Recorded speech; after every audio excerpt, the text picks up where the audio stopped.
programa hoy fijándonos en Roma, en el Vaticano y muy especialmente en el Papa Francisco. Hoy tenemos la oportunidad de conversar con Javier Martínez Brocal. Él es periodista, ha estudiado aquí en la Facultad de Comunicación de la Universidad de Navarra. Estuvo hace unos días en Pamplona, en la Clínica Universidad de Navarra, pronunciando una conferencia y presentando su libro El Papa de la Misericordia. Una palabra con la que comenzamos esta conversación. Javier Martínez Brocal, director de la agencia Rome Reports. ¿Qué tal, Javier? Bienvenido. Hola, Amaya. Muchas gracias por acompañarnos. Muchas gracias. Bueno, ¿cómo llega un periodista natural de Granada a Pamplona a estudiar periodismo y acaba dirigiendo la agencia de vídeo más importante o la única en Roma que cuenta realmente, bueno, la vida y obra de este papa y de los papas anteriores? ¿Cómo ha sido tu vida profesional? Pues yo he tenido la suerte de empezar en Pamplona. Sí. Además yo trabajé en una televisión aquí en esta ciudad, fueron mis primeras prácticas. Sí. Estudié aquí, quería venir a Pamplona. Popular Televisión, trabajé en Televisión 4, Española. Televisión Española. Sí, allí hice 2 meses de práctica, 3 Sí. meses de práctica y aprendí muchísimo. Estudié también aquí en la universidad. Pues yo quería venir a la mejor universidad de España para periodistas y luego pues me enamoré de la ciudad. Y aquí estuve, además, alargué el tiempo en la universidad, me quise quedar un año más y hasta que se me acabó el cuento, ya me tuve que buscar las habichuelas y irme a Madrid. Sí. Allí estuve trabajando 2 años y desde Madrid a Roma. En Madrid me dedicaba a hacer presentaciones de las participantes de Miss España. Sí. Y de la Vaya belleza, cambio, fíjate, de la belleza de este considerable. mundo a la belleza del Vaticano, la belleza eterna. Y de la ciudad eterna. Efectivamente. Y allí llegué y me encontré con Juan Pablo II y desde entonces... Bueno, la verdad es que un trayecto curioso, ¿no? La verdad, desde Madrid a Roma y contando realmente, mostrando al mundo todo el trabajo que han llevado a cabo 3 papas, bueno, pues de 3 naturalezas tan distintas, con características tan diversas, ¿no? Si tuviéramos o pudiéramos hacer, bueno, una radiografía de las claves que han marcado la obra de los 3 últimos papas, el Papa Francisco ahora, Juan Pablo II en la primera ocasión a la que me refiero, y el Papa Benedicto, ¿con qué nos quedamos de cada Amaya, uno? qué difícil este examen. Pues examen. Cada papa es único y es especial a modo suyo. Yo me acuerdo, Juan Pablo II era magnético. Tú lo veías y te derretía. Pues era Juan Pablo II, el papa de la caída del muro de Berlín, un papa simpaticísimo. Pero yo viví con él, trabajé cerca de él 1 año y medio solo. Después Benedicto XVI, que era un papa muy tierno en el cuerpo a cuerpo. Cuando hablabas con él, te tomaba las manos, te miraba siempre a los ojos. Sin embargo, quizás su apariencia era más duro, seria, era un tipo ¿verdad? duro, era un tipo Eso duro. es, Sí, sí. ¿no? En el cuerpo a cuerpo era otra cosa. Y es verdad que era un papa profesor que te ayudaba a pensar, a razonar las cosas y a veces a dejar un poco de lado el corazón. Y quizá por eso, o sea, él quería... apuntaba mucho a razonar, a la fe, una fe razonada, a vivir la religión de un modo intelectual. Y de ahí hay una ley del péndulo en la elección de los papas, y de ahí pasamos a la bomba atómica, que es esta estrella del rock and roll, que es el Papa Francisco, que es un papa que te pone en juego el corazón y te hace encontrar a Dios en cada persona, o sea, hablar a las personas normales. Sí, es cierto que cuando vimos los primeros pasos del Papa Francisco, es verdad que muchas personas se comentaba, bueno, pues casi en tertulia poco rigurosa, pero es verdad, se comentaba cuánto durará este Papa, porque lo veíamos tan cercano. Sin menoscabo de los anteriores y de su cercanía, ¿no? Pero es cierto que lo veíamos muy cercano, pegado a la tierra, incluso casi sin medidas de seguridad, ¿no? ¿Cómo es posible? Pues sí, esta es la pregunta que nos hacemos. Todavía un papa que desconcierta por sus gestos, por esta batalla que está haciendo para cambiar los estilos de vida. Y esto lo hace especialmente exigente, porque cuando tú actúas para cambiar normas, pues sí, las normas las puedes más o menos torear si no te gustan, ¿no? Y puedes hacer una oposición. Pero cuando él actúa pidiendo que se cambie radicalmente el estilo de vida, sea los cardenales, sea los obispos, que son los que tienen como predicar, hay que predicar con el ejemplo, pero sea todos los católicos, Pues este es un desafío mucho más fuerte y efectivamente ahí estábamos todos diciendo, bueno, a ver lo que le van a dejar hacer y lo que no le van a dejar hacer. Claro, Pero ha generado mucha convulsión en la sí, sí, Iglesia, en los estamentos de la Iglesia, sinceramente. sí. A él lo han elegido los cardenales. O sea que yo hablaba con un cardenal y le decía, pero ¿ustedes sabían a quién estaban eligiendo cuando votaban al cardenal? Me ponían el nombre Jorge Bergoglio. Sí. Y me dijo, nosotros sabíamos que era un papa totalmente diferente, pero no sabíamos que era una estrella del rock and roll. El Papa Francisco está cambiando porque ellos habían pedido un cambio y lo está consiguiendo, porque está predicando con el ejemplo. A mí me intrigaba mucho, por eso escribí el libro. Yo veía que las cosas estaban cambiando, pero no sabía cómo estaban cambiándolas, porque cuando viene un jefe nuevo a la oficina lo que te esperas es que cambie las normas, que cambie los horarios, que cambie la iglesia, el sentido de decir, bueno, va a cambiar algo. Sin embargo, él lo que está haciendo es humanizar. Entonces, con esa atención personalizada a cada persona, con ese acariciar a los enfermos, está cambiando el corazón y sobre todo también con esa llamada a cambiar los estilos de vida, nos está cambiando a todos. Y a pedir perdón, ¿no? Porque le hemos visto al Papa Francisco pidiendo perdón por, bueno, algunas cuestiones que no se han hecho bien o que algunas personas dentro de la Iglesia no han hecho correctamente, ¿no? Y vamos a poner algunos ejemplos, si te parece, Javier. Por ejemplo, habéis estado, porque acompañas al Papa en la mayor parte de sus viajes, ¿no? Sí, sí, sí. Habéis estado en México, en Chiapas, en San Cristóbal de las Casas. Se ha pedido perdón a los indígenas. Sí, perdón a los indígenas por los abusos.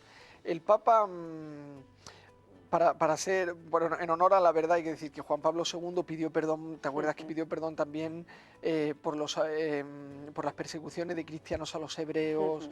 También pidió perdón por cómo se trató durante la conquista a los pueblos indígenas. Se pidió perdón por el caso Galilei. Benedicto lo continuó y también pidió perdón en varias ocasiones, sobre todo también por los abusos. Y el Papa Francisco, lógicamente, continúa esta línea de pedir perdón. Pues si se ha hecho mal, hay que pedir perdón. No basta pedir perdón una vez, pues hay que seguir pidiendo perdón. A mí me emocionó mucho en Chiapas, delante de los indígenas. Son personas que vienen consideradas socialmente, por desgracia, como personas de segunda clase. Pues no entran, la mayoría de ellos tienen menos posibilidades de entrar en las instituciones públicas, tienen menos acceso a la educación, tienen menos recursos. Y entonces el Papa no solo les pidió perdón, sino que dijo, nosotros tenemos que aprender de vosotros, vosotros tenéis mucho que enseñarnos. Y la verdad es que ellos ¿Cómo lo vivieron ellos, ¿no? Claro, no era solo pedirle perdón, sino decir, vosotros valéis la pena. Eso es. Lógicamente. O sea, lo contrario, sí, bueno, tenemos que aprender de vosotros. Un paso más, sí, los puso como ejemplo de cuidado a la naturaleza. Ellos respetan mucho la tierra, respetan mucho las costumbres, a los ancianos. Nosotros a veces a los ancianos, obviamente, los queremos mucho, pero tenemos que aprender a contar con ellos. Pues eso, él cuenta con la gente y allí la verdad es que se sorprendieron. Fíjate que en el texto original, esto no lo saben pocos, en el texto original el Papa decía, a los indígenas hay que pedirles perdón. Y entonces él ahí se detuvo y dijo, os pido perdón. Él lo añadió, perdonadme, no me acuerdo exactamente de las palabras, pero la petición de perdón salió del corazón del Papa Francisco en ese momento, no estaba prevista. Bueno, un Papa que mueve emociones, conciencias, vibrante y un gran comunicador, una auténtica mina, con todo el respeto, de información, ¿no? Para una agencia como la que tú diriges, Javier, entiendo que realmente, bueno, pues la forma que emplea el Papa y el fondo, bueno, pues permiten trabajar, creo que con mayor fuerza, ¿no? Y energía, ¿verdad? Como tú y yo trabajamos en televisión, además se ve a veces, basta ver los gestos, es muy televisivo. Él ¿Pero no le lo sale era. natural realmente o lo le sale ha natural. estudiado? Yo eso siempre, esa era una de mis preguntas, le sale natural. A él le hemos preguntado también eso. Oiga, usted era un sacerdote casi antipático, con todo el respeto. Era un sacerdote casi antipático, siempre serio, siempre con la... y ahora es Papa y es una persona que está sonriendo todo el día, es una persona tierna, abrazos. Y él respondió, ahora me siento muy libre. Claro, con esa libertad de cuando uno está en su casa, que puede hacer lo que le da la gana sin miedo a que le juzguen. Él dice que prefiere que uno se equivoque y haga las cosas mal y tenga que rectificar, a que se quede parado por miedo a ofender. Entonces yo creo que eso le da mucha libertad, mucho margen de movimiento, hace lo que le da la gana. Sí. Cuando se ha equivocado, ha habido varias veces, pues efectivamente que a lo mejor él mismo ha dicho, bueno, pues ha metido la marcha atrás y no ha pasado nada. Oye, que la vida sigue, ¿no? Sí. Bueno, cuestiones importantes, ¿no?, dentro de la Iglesia y que generan controversia. Sí. Hemos hecho referencia al tema de los indígenas y recientemente se estrenaba una película en la que, bueno, pues se abunda en el tema de los abusos sexuales. Spotlight. Spotlight, Sí. efectivamente, que yo ya la he visto. Yo no la he Javier, visto, pero conozco la historia, la he trabajado efectivamente, mucho. Exactamente, ¿no? Los abusos sexuales de parte de la Iglesia en Boston, ¿no? Y la investigación periodística que destapa esta situación. Sí. ¿Ha visto el Papa la película? ¿La va a ver? ¿O cómo contempla esta situación a la que ya se ha referido también públicamente? Sí, él no ve la película, pero la historia la conoce perfectamente y la ha asimilado. Claro, al principio uno ve los escándalos y dice, oye, estos periodistas, ¿cómo se atreven a decir esto? Los periodistas, ¿cómo se atreven? Quizá habría otros modos para resolver las cosas. Estos periodistas han ayudado a que se resuelva una cuestión que era muy dolorosa y sobre todo que era totalmente injusta. Con su ayuda se consigue también que la Iglesia Católica sea lo que tiene que ser. O sea, es absurdo. Hasta ahora quizás se buscaban más respuestas. No sé, pues no, los abusos ocurren en otros ámbitos de la sociedad, pero no hay otros ámbitos de la sociedad que prediquen. Sí.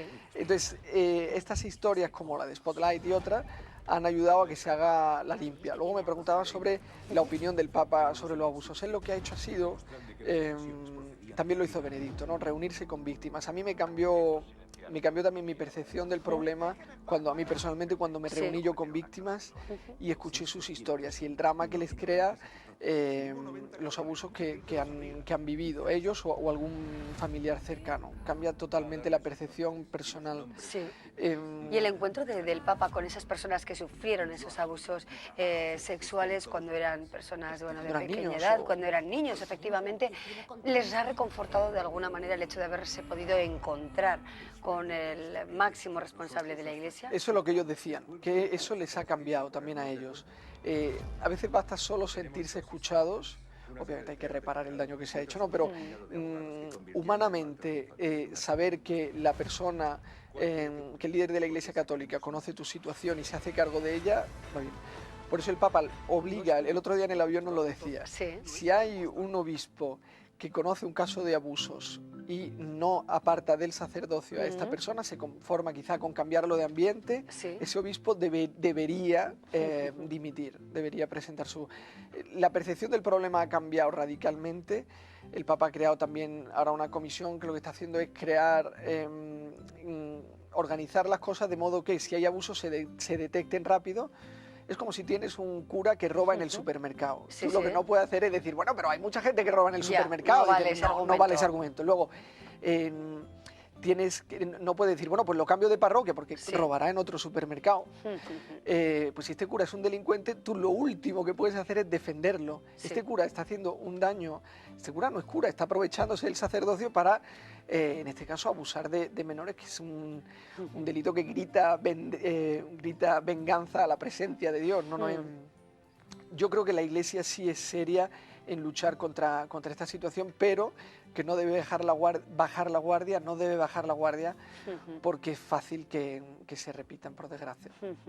Javier, otra cuestión, creo que el reportaje no se va a mostrar en España, pero es verdad que la semana pasada, hace semana y media aproximadamente, se habló de la vida personal de Juan Pablo II y se habló de la amistad que tenía con una persona casada a lo largo de mucho tiempo, con un halo, bueno, de cierto misterio, ¿no? Yo creo que se vendió así la historia, ¿verdad? Y espero ser respetuosa, pero creo que es así, ¿no? Con halo de misterio en cuanto a la relación que pudo tener el anterior Papa, antes de Benedicto, con una persona, ¿no? Una mujer. Con una mujer, efectivamente. ¿Qué hay de todo eso? ¿Qué dice el Papa Francisco al respecto? ¿Y qué opinión te merece? Pues mira, no... es una historia muy divertida, porque tenemos a un periodista muy listo que juega con la ambigüedad y dice, bueno, no se puede hablar de un romance, pero tampoco se puede hablar de una simple amistad y algo más. Dice, bueno, algo más, ¿qué me estás diciendo? Pero no le he podido preguntar a él. Lo que hicimos fue preguntárselo al Papa directamente. En el avión estábamos regresando de México y era gracioso porque el periodista, era un periodista francés quien le hizo la pregunta y le dijo: Santo Padre, ahora me gustaría hacer una pregunta un poco erótica. Y entonces nos quedamos ahí todos diciendo: pero hombre, ¿qué le estás diciendo al Papa?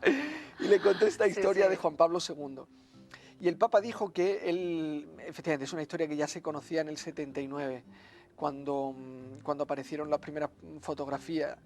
Había una foto del Papa Juan Pablo II pues con la camiseta, pero con los pantalones cortos. Sí, y esa chica que le había hecho el marido de ella. Sí, esa fotografía, es verdad. Que es muy curiosa. Desde luego. Y entonces el Papa dijo muy deportivo. Es un Papa en muy... esa imagen, ¿no? Sí. Él ahí era cardenal, pero en cualquier caso es verdad que era una foto... pues no te imaginas. Llamativa. Esa foto llamativa, ¿no? Y el Papa dijo: mira, es muy importante, es muy importante para los obispos, para los sacerdotes, que tengan amistades auténticas, amistades también auténticas con hombres y obviamente amistades auténticas con mujeres. Porque amigos de verdad. O amigos de verdad, sí. Obviamente, en el momento en el que esta amistad supera en la barrera de la intimidad, hay que cortarla. Como si un hombre casado no puede tener una amistad íntima con un romance con una mujer, puede tener una amistad, pero tiene también que regularse. Esa era la situación de Juan Pablo II. A mí me parece que Juan Pablo II era un papa muy libre, era, pues todos lo recordamos, ¿no? Era un héroe, era una persona muy sincera. Sí, no creo que tuviera un romance con esta chica, pero es verdad que era un hombre que confiaba mucho en sus amistades y que esas conversaciones eran muy profundas y le ayudaban a dar el toque femenino que nosotros los hombres somos incapaces, no tenemos esa sensibilidad, ese sexto sentido para afrontar los problemas.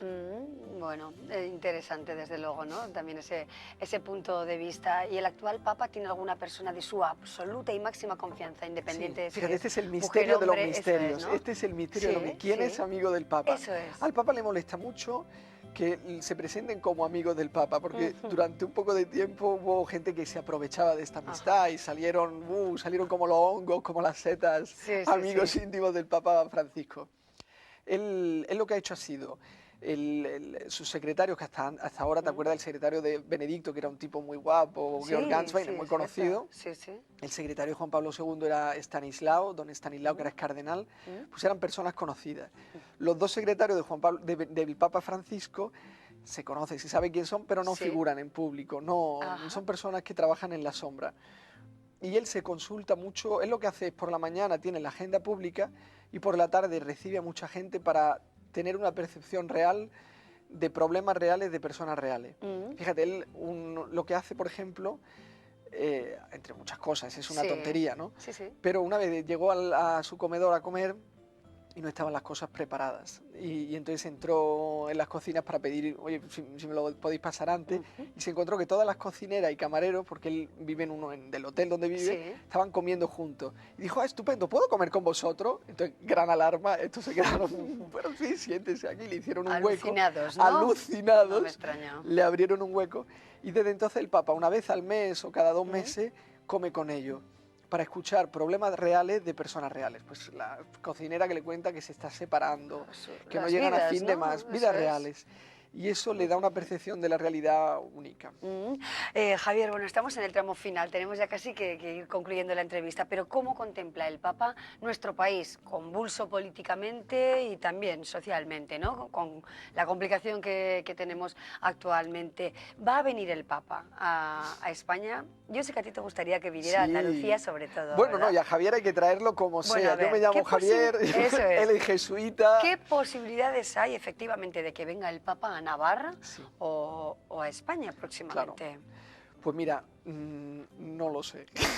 Aquí hay que pedirle a los obispos que presionen o que hagan lo que puedan, que muevan sus no sé, porque vale la pena que el Papa venga. Mira, yo ahí por donde lo he acompañado en los países, lo que he visto ha sido, por ejemplo, ahora en México preocupaba mucho que el Papa entrara en temas políticos.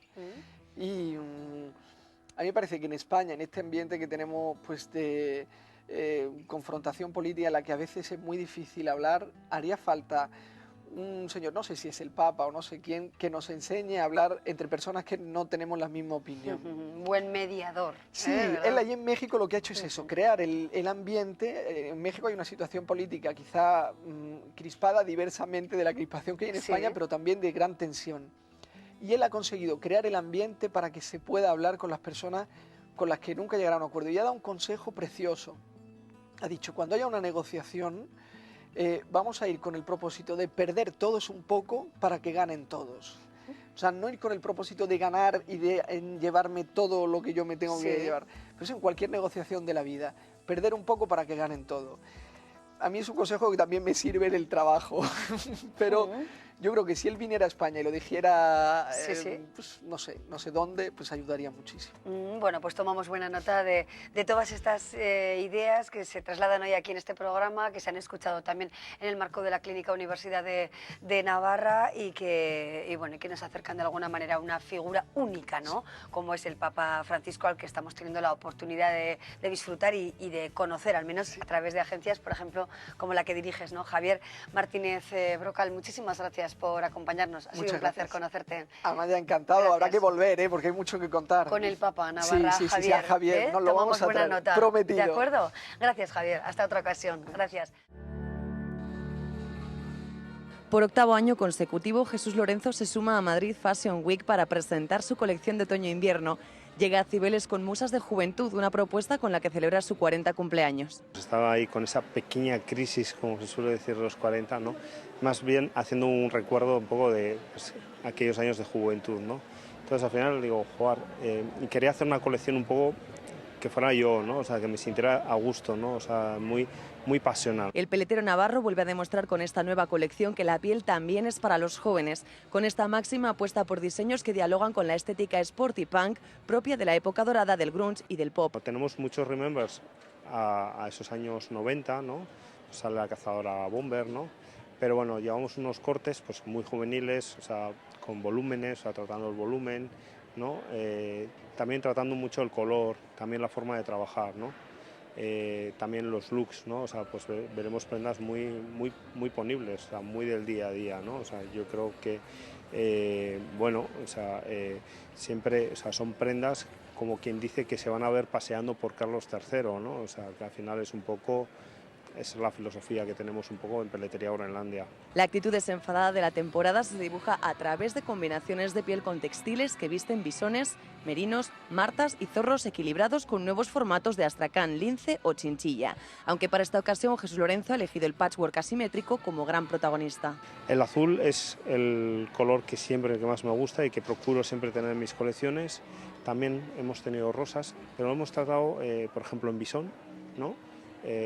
Tratando la lana y manteniendo pues el color natural de la punta, pero bueno, luego también lo hemos combinado mucho color con tema del patchwork, ¿no? Que al final pues bueno, son trocitos, ¿no? que van en prendas multicolores, que quizás también es como una prenda un poquito más, también más económica, ¿no? Por lo tanto es como más asequible, ¿no? Y también más atrevido quizás a hacer esa inversión, ¿no? Siempre innovador, esta vez sorprende por el uso del neopreno y la impresión en 3D como originales guiños a las nuevas generaciones. Hemos introducido pues un brazalete pues que va con piececitas pequeñas, son pequeños patrones en 3D impresos que van en el brazalete. Un nuevo proyecto en el que el total look del diseñador, inspirado en sus recuerdos y musas de juventud, será más protagonista que nunca. Tú tienes una imagen en tu cabeza, ¿no? Y que es lo que intentas transmitir, que se vea en la pasarela, ¿no? Pues a veces te encuentras con la barrera de decir, bueno, pues esa pieza que yo estoy pensando no la encuentro, no hay otro colaborador que pueda hacerlo, ¿no? Entonces dije, nos saltamos esa línea de decir, bueno, ¿por qué no la hacemos nosotros, ¿no? Entonces las prendas están hechas íntegras 100% y diseñadas por nosotros. Diseños para mujeres tan auténticas y divertidas como las últimas propuestas de Jesús Lorenzo para Groenlandia, aunque tampoco se olvida del hombre. Una de las apuestas ha sido una bomber en zorro Virginia, ¿no? Entonces eso al final es una apuesta bastante fuerte, ¿no? Pero bueno, gusta, o sea, y además es que tiene muy buena aceptación todas las propuestas de caballero, incluso cuanto más fuertes, más gustan. Y es que también ellos arriesgan cada vez más en el vestuario.